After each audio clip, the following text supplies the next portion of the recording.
আওয়ামী লীগ একটি কর্মসূচি দিয়েছে, যার নাম তারা দিয়েছে লকডাউন। এই লকডাউনের সাথে আমরা পরিচিত হয়েছিলাম করোনা ভাইরাসের সময়। সারা বিশ্বই লকডাউনের সাথে পরিচিত হয়েছিল।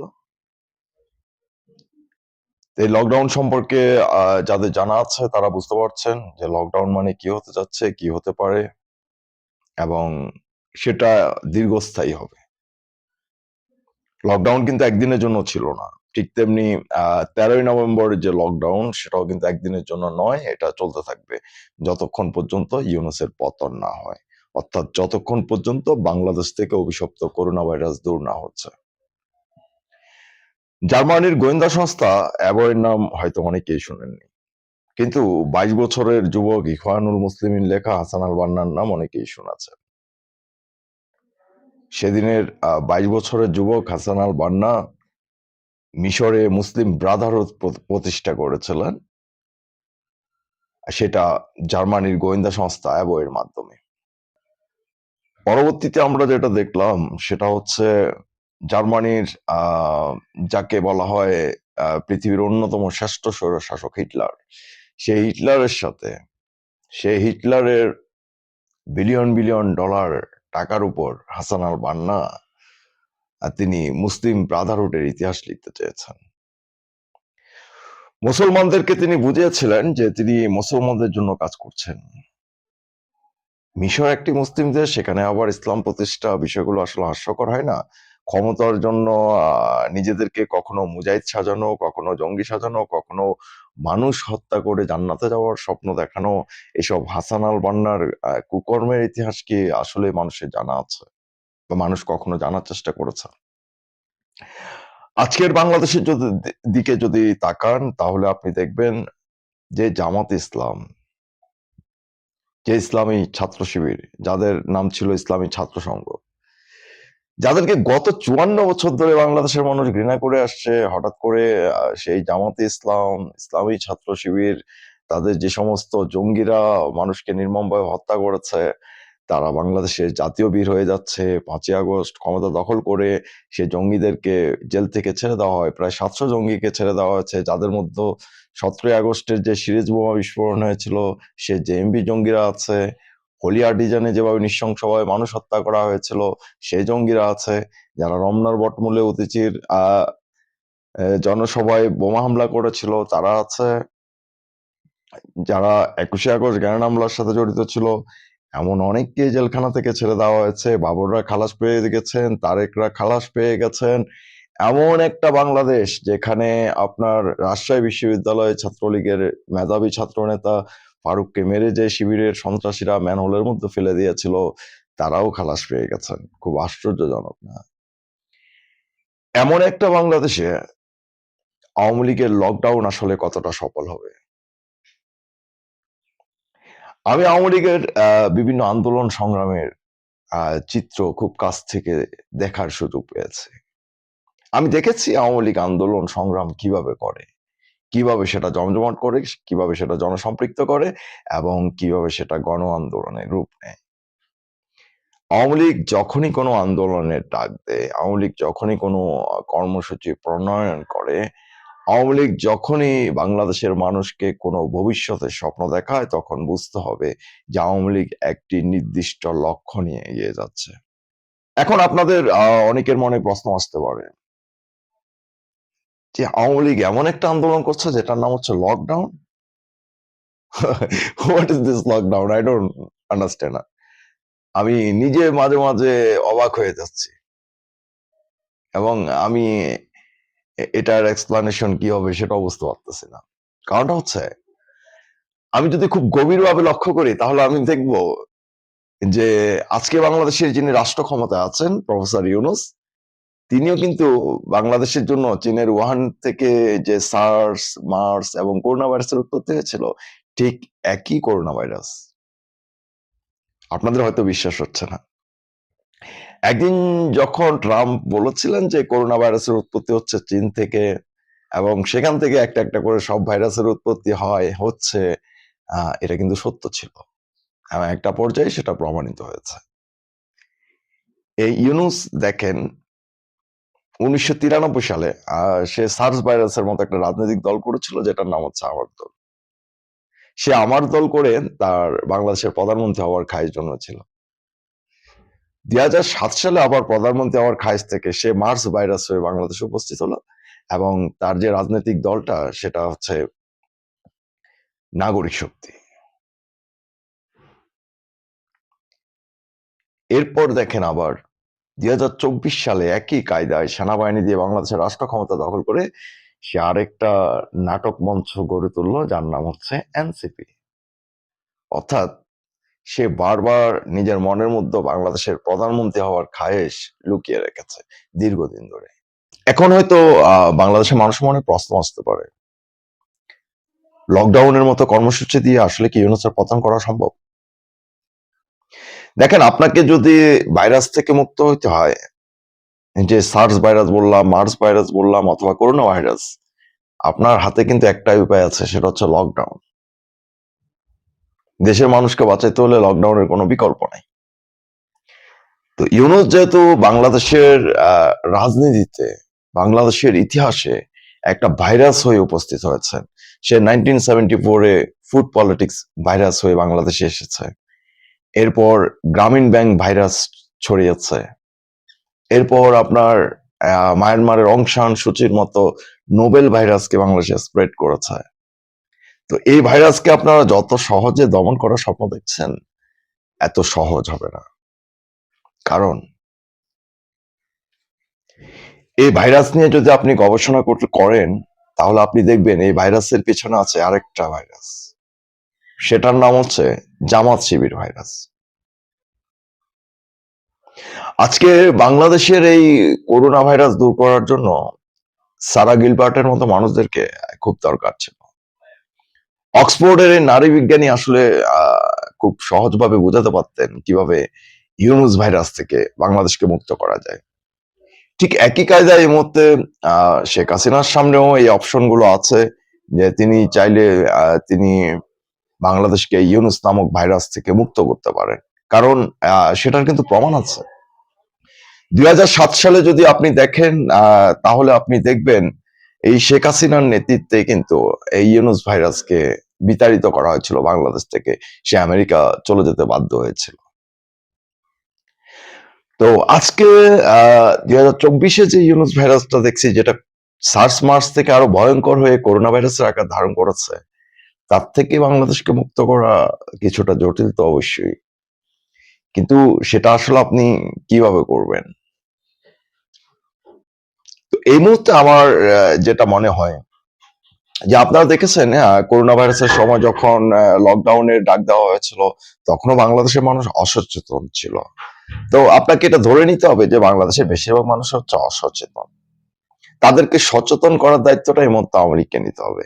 কারণ 400 থেকে 500 কলকারখানা বন্ধ হয়ে গেছে, 4 থেকে 5 লক্ষ শ্রমিক বেকার হয়ে গেছে, তাদের পেটে খাবার নাই। আপনি একজন কৃষককে প্রশ্ন করেন যে ভাই, আপনি কি ভালো আছেন, আপনি কি সার পাচ্ছেন, আপনি কি শেখ হাসিনার আমলে যে সমস্ত সুবিধা পাইতেন সেগুলো কি এখন পান? সে চোখের জল ফেলে দিয়ে আপনাকে বলবে, না আমি পাচ্ছি না, আমি বঞ্চিত হচ্ছি। কি শুধু বাংলাদেশে কৃষক শ্রমিকরা বঞ্চিত হচ্ছেন? বিষয়টা কি এমন? বিষয়টা আসলে এমন না। বাংলাদেশে যদি আপনি তাকান, তাহলে আপনি দেখবেন বাংলাদেশের শিক্ষা প্রতিষ্ঠান থেকে শুরু করে ব্যবসা প্রতিষ্ঠান, একদম সবকিছুই ধ্বংস করে দেওয়া হয়েছে। একটা দেশকে পরিকল্পিতভাবে ধ্বংস করে দেওয়ার জন্য যা যা করতে হয়, ইউনূস ঠিক সেটাই করে যাচ্ছে।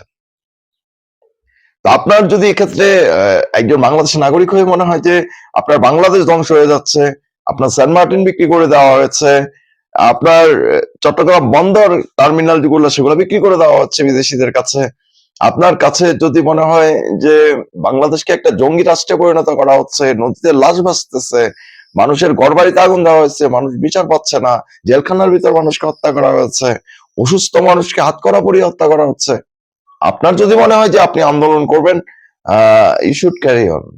আপনাকে রাস্তায় দাঁড়াতে হবে। কারণ আপনাকে আজ নয়তো কাল ইউনূসের বিরুদ্ধে রাস্তায় নামতেই হতো। আপনি যদি মনে করেন আপনি আজ নামবেন না, আপনাকে কাল নামতে হবে। আপনি যদি মনে করেন আপনি কাল নামবেন না, আপনাকে পরশু নামতে হবে। কারণ ইউনূস তো আপনাদের পেটে লাথি মারছে। ইউনূস তো আপনাদের সন্তানদের ভবিষ্যৎ ধ্বংস করে দিচ্ছে। ইউনূস যে শুধু আপনার এবং আপনার সন্তানের ভবিষ্যৎ ধ্বংস করছে সেটা না, ইউনূস সমগ্র বাংলাদেশের ভবিষ্যৎটাকে ধ্বংস করে দিচ্ছে, বাংলাদেশের স্বাধীনতা এবং সার্বভৌমত্বকে বিপদের মধ্যে ফেলে দিয়েছে। কেন পাকিস্তানি জাহাজ বারবার ঘন ঘন আসছে বাংলাদেশে? আপনি কি কখনো চিন্তা করেছেন? আপনারা যাদেরকে প্রবল উৎসাহ নিয়ে বাংলাদেশের উপদেষ্টা বানিয়েছেন, সে নাহিদ, আসিফ, সার্জিস, হাসনাত, তাদের তথাকথিত যে ফিয়েসরা, তারা কিভাবে হাজার হাজার কোটি টাকার মালিক হয়ে গেল? কিভাবে আপনার সার্ভিস মানব সে জমিদারের নাতি হয়ে গেল? আপনি কখনো নিজেকে এসব প্রশ্ন করেছেন? আপনারা প্রশ্ন করতে থাকেন, আপনারা এর উত্তর পেয়ে যাবেন। আপনারা যেসব জামাত শিবিরের জঙ্গিদের হাতে বাংলাদেশের রাষ্ট্র ক্ষমতা তুলে দিয়েছেন, আপনি কি বুঝতে পারছেন যে ঢাকা বিশ্ববিদ্যালয় অথবা বিভিন্ন বিশ্ববিদ্যালয়ে আপনার যে সন্তানকে আপনি মানুষ হওয়ার জন্য পাঠাচ্ছেন, সে ওইসব বিশ্ববিদ্যালয় থেকে পড়াশোনা করে জামাত শিবিরের ছাগল হয়ে বের হবে?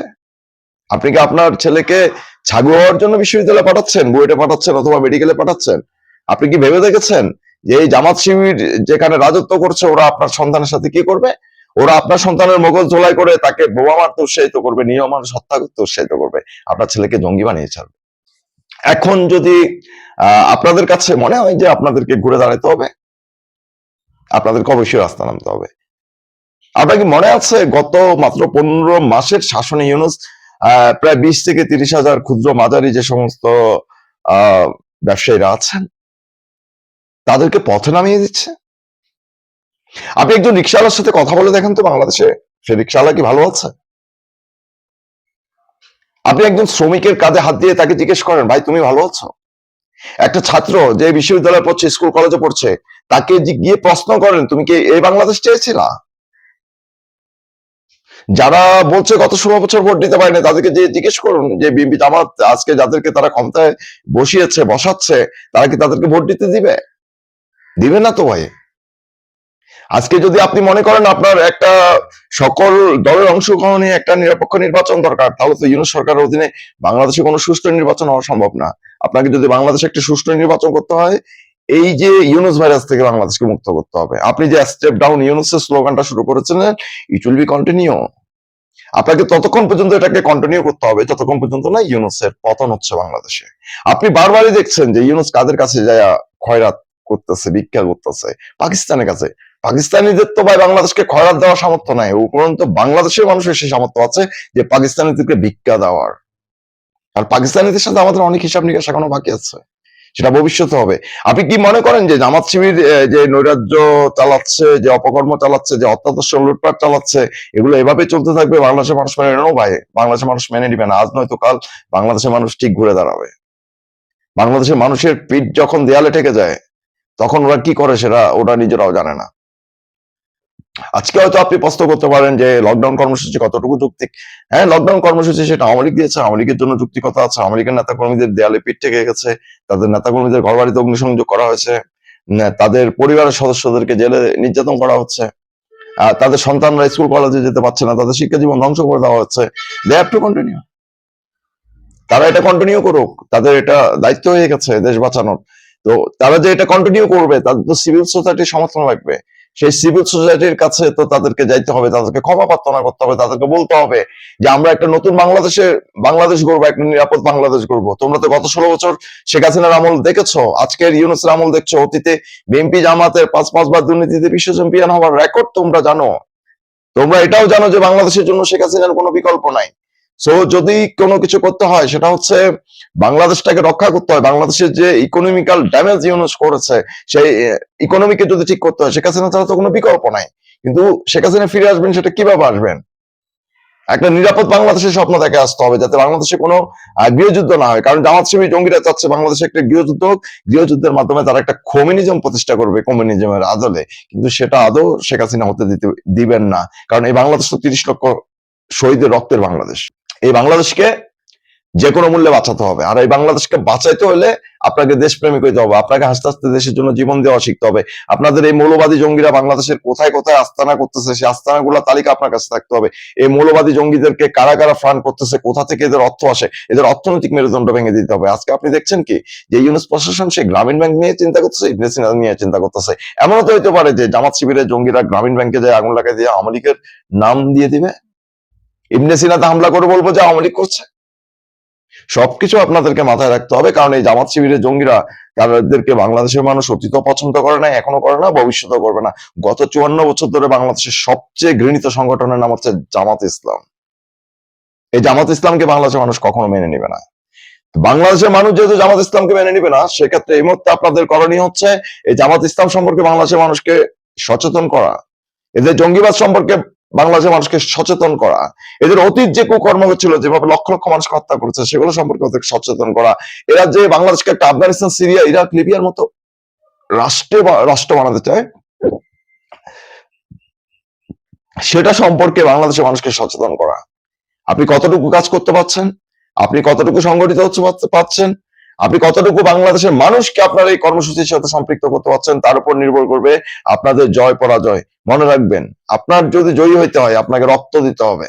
আপনাকে শুধু রক্ত দিলে হবে না, আপনাকে শত্রুর অবস্থান জানতে হবে, শত্রুর পরিকল্পনা জানতে হবে, এবং শত্রুকে কিভাবে বধ করতে হয় সেটাও জানতে হবে। আপনি আপনার পরিকল্পনা সাজাতে থাকেন। লকডাউন এটা দীর্ঘস্থায়ী হবে ইউনূসের পতন না হওয়া পর্যন্ত। এটা এখানে কিন্তু ফিনিশ হয়ে যায় নাই। আপনি যদি মনে করেন তারা নভেম্বর ফিনিশ হয়ে গেছে, তাহলে আপনি বোকার স্বর্গে বাস করছেন। It will be continue. Yunus must go.